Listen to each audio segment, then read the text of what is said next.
Morning student. अभी हम अपने फार्मूला सेक्शन पे ही हैं। तो आज हम मैथ और जो ट्रिगर हमारा फार्मूला है मैथ एंड ट्रिग, यहाँ से हम कुछ फार्मूला जिसके बारे में आपको बताएंगे। तो सबसे पहले हम देखते हैं यहाँ पर एक ABS फार्मूला है, ठीक है। ये किस काम के लिए आता है? तो मैं आपको बताना चाहूँगा कि जैसे अगर आप दो वैल्यूज़ को सब्सट्रैक्ट करते हैं तो वहाँ पर अगर कभी कभी ऐसा होता है कि हम छोटे वैल्यू से बड़े वैल्यू को सब्सट्रैक्ट करते हैं तो वहाँ पर एक माइनस का सिंबल आ जाता है, ठीक है। तो ऐसी स्थिति में हम क्या करें कि इस सिंबल को हम पॉजिटिव कर पाएँ। तो इसके लिए बहुत सिंपल सा एक ऑप्शन है। यहाँ पे मैं एक सब निकाल लेता हूँ, ठीक है। अब यहाँ पर मैं इन वैल्यूज़ को सब्सट्रैक्ट करता हूँ, ठीक है।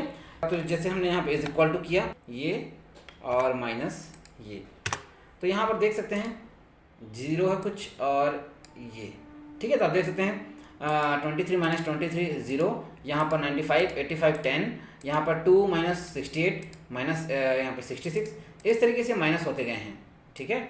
अब हम यहाँ पे देखेंगे ये वैल्यू तो माइनस हो गए, परंतु इनका यूज़ नहीं हो पाता है अगर हम इसको अगले किसी सेक्शन पे काम करना चाहें।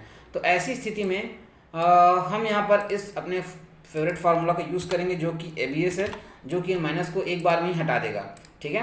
अब हम यहाँ लेते हैं और हम यहाँ चलते हैं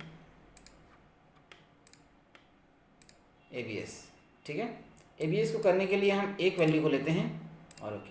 तो चूँकि पहले से ही पॉजिटिव में है तो इसमें कोई बदलाव नहीं है, पर इसको अगर हम इस तरीके से कर दें तो आप देख सकते हैं जो माइनस वैल्यूज थे उनको भी राउंड फिगर में लेकर पॉजिटिव कर दिया गया है, ठीक है। तो ये होता है हमारे ABS फार्मूला का यूज़। तो आप इसको भी नॉर्मल वैल्यूज की तरह कहीं भी यूज़ कर सकते हैं। जो हमारा अगला फार्मूला है, यहाँ हम आते जाते हैं जिन फार्मूला को भी हमको बताना है। जैसे यहाँ पर दूसरा हम डिग्री बताना चाहते थे आपको कि कोई भी वैल्यू को आप डिग्री में कन्वर्ट कर सकते हैं, एंगल को आप डिग्री में कन्वर्ट कर सकते हैं। देख सकते हैं आप कन्वर्ट रेडियंस टू डिग्री, ठीक है। जैसे मैं यहाँ 23 लेता हूँ, ठीक है। तो 23 का कितना वैल्यू आएगा? तो 23 को अगर हम रेडियंस को डिग्री में बदलें तो 1317.803, ठीक है। फिर से एक बार देखिएगा, ये हमने डिग्री ले लिया, ठीक है। यहाँ पे कन्वर्ट, ठीक है, रेडियंस टू डिग्री। तो अगर हम यहाँ रेडियंस लेते हैं, ठीक है, 23, तो ये हो जाता है, ठीक है, 1317.803। हमारा जो तीसरा फार्मूला है वो है हमारा इवन फार्मूला, ठीक है, इवन इंटीजर। तो हम यहाँ पर इस तरीके से लेते हैं और यहाँ पर अगर हम लोग 23 को लेते हैं तो इसका जो राउंड करना मतलब एक फिक्स्ड वैल्यू की तरफ भेजेगा, ठीक है।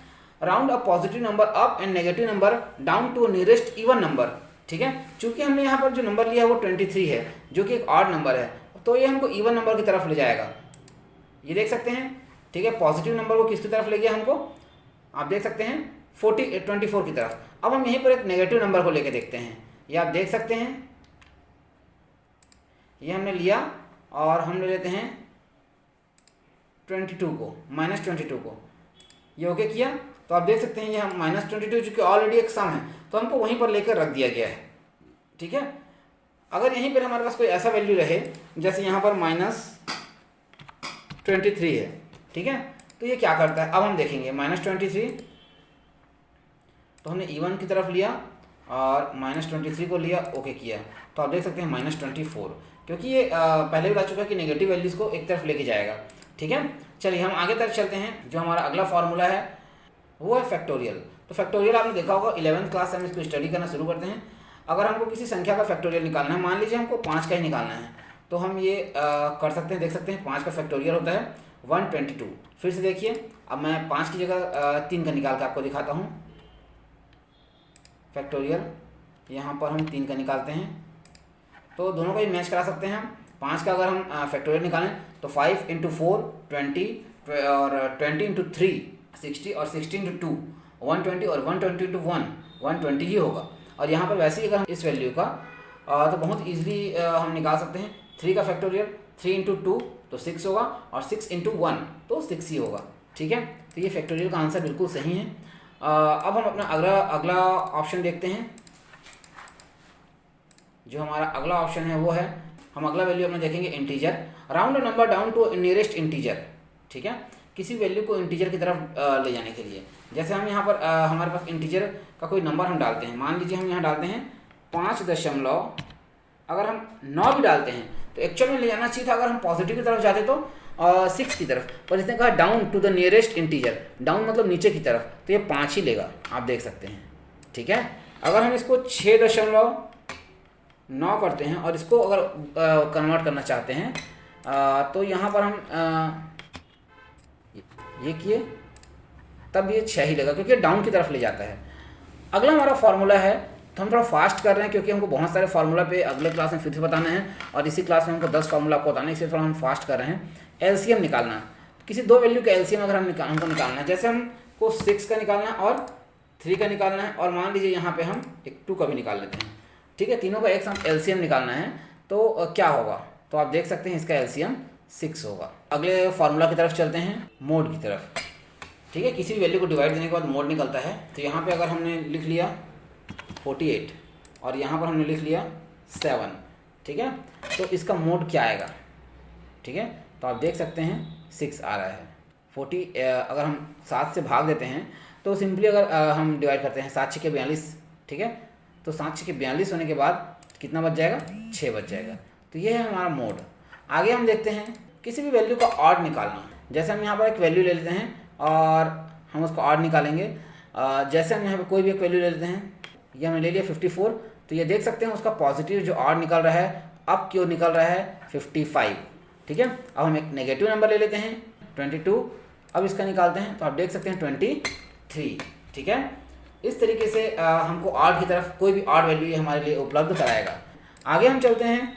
ये सब फार्मूला बहुत ही ईजी लग रहा है कि काम का नहीं होगा, बट जैसे अगर आपको कोई डाटा शीट तैयार करना है उस समय आप बार बार एक एक करके नहीं निकाल सकते, तो इन फार्मूला को लगाकर तुरंत ही इनका वैल्यू निकाला जा सकता है।